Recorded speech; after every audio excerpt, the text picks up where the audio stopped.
The Cold War is a turbulent era in history, where the USA and the USSR fought in proxy wars, made bombs, and played sports, and they even raced to space. And the racing is what killed the main character of this story, Vladimir Komarov.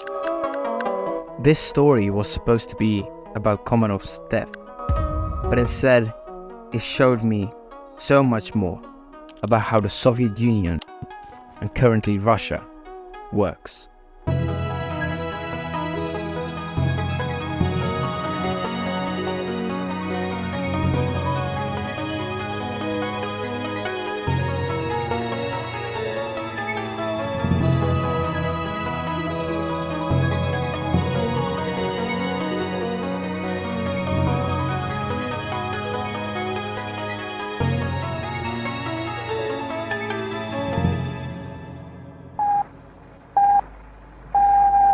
Vladimir Komarov was born in 1927 in the fairly new Soviet Union, in the capital, Moscow.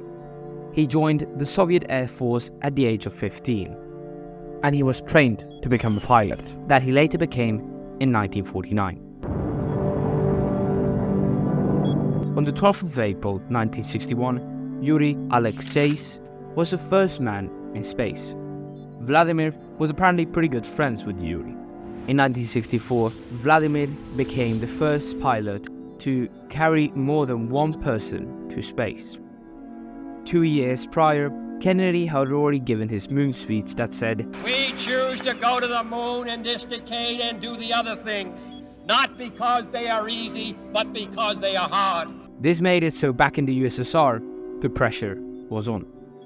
In 1967, Vladimir was tasked with the mission Soyuz 1.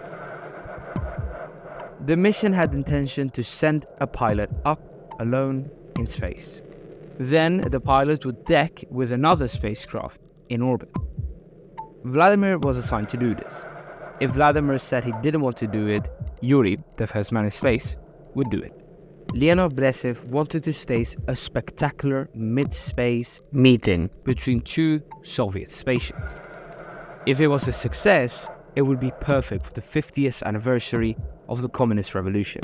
It sounded perfect. But Yuri had some technicians inspect the Soyuz, and they found 203 structural problems.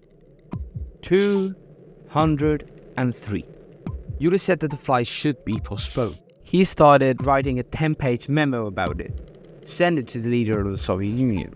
But everyone was too scared to send it, so he never received it. Komarov, now knowing the news of the 203 structural problems, met with Russet, a demoted KGB officer, and said, quote, "I'm not going to make it back from this flight." After being asked why not, he answered, "If I don't make this flight, they'll send the backup pilot instead." The backup pilot being Yuri, a friend of Komarov. After some more talking, he burst into tears. When Komarov got asked if he was ready for flying, he answered, "The spacecraft is raw." During the preparation, many serious defects were revealed. When asked if he was a coward, he answered, "I am ready to fly." On the morning of the launch, Russian journalists reported that the Yuri showed up and demanded to be put in a spacesuit, even though he wasn't supposed to fly that day. The Soyuz left with Komarov on board. Here is where our story splits into the Russian official story and what I'll call from now on the other version, the conspiracy that has evidence. Audio recording. I will first explain the Russian perspective. When Vladimir got to space, he started communicating with ground control. There was many difficulties in the flying, so they had to cancel the flight the next day. However, it seemed like Vladimir was going to be able to come back. He had a call with Yuri.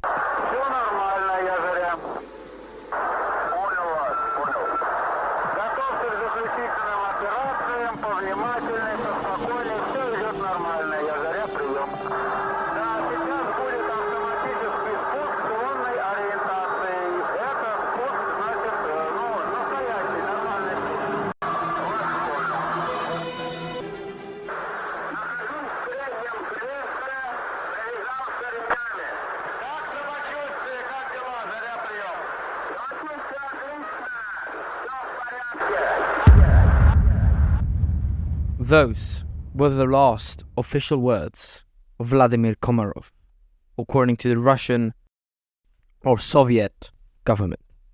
Then there's the other story. Immediately after taking off, failures started. Antennas started failing, power was compromised, and navigation proved difficult. The launch of the next day got cancelled, and it looked like Komarov wasn't going to be able to come back home. The USA was listening in the Air Force base near Istanbul, where they heard Komarov speaking with ground control and saying he would die.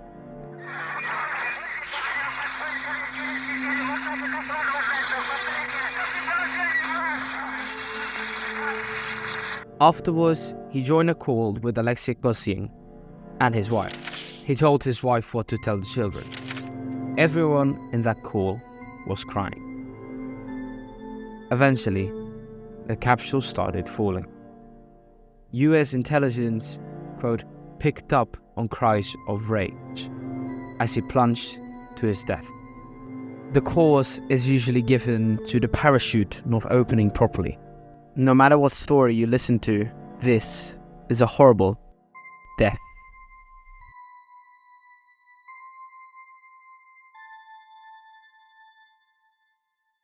But now a new question arises. Why is there two stories? We first have to have in mind, what is the difference? Well, it's one key, very important difference: his last words. The Russian version says he said, and the other version says he said,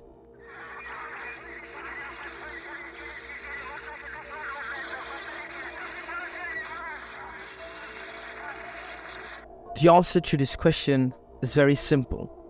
The Soviet Union and currently Russia don't want to show their defects. This can be proven in so many ways, so many different examples that I will not get into. But what I personally think happened was that first Komarov had the conversation with Yuri, and then he had the conspiracy theories last words. Now, I hope you enjoyed this video.